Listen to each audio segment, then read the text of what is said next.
you can see, I've got the piece for the large wheels pretty much all the way there. You can see me get that all the way around that, 65mm. So I'm quite happy with that. So now it's a little tight there. There we go. So just very close.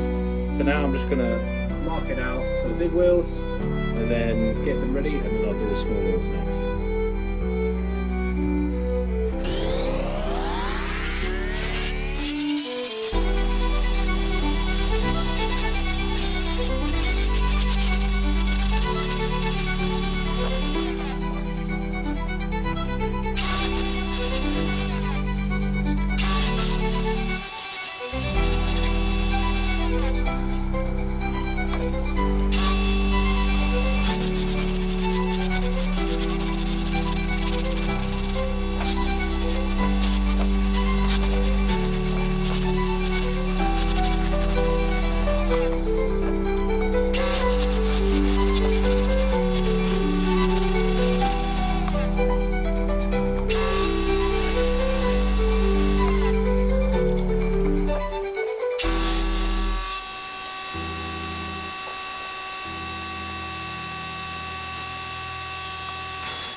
All that's left to do is just chop them off one by one and sand them up, get them coated with the sanding sealer, and then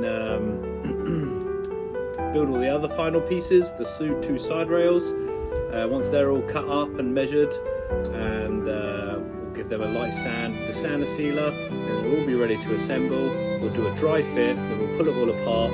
We'll a couple of little things. We decided we're going to do some painting, some lines. So we're going to have the oak, and then we're going to have some of the colours, green and gold, and then we're going to wax the whole thing, so it's going to look really sharp. So the next video will maybe be a little bit more cutting, a little bit more sanding, and then prepping for the first paint. See you on the next one.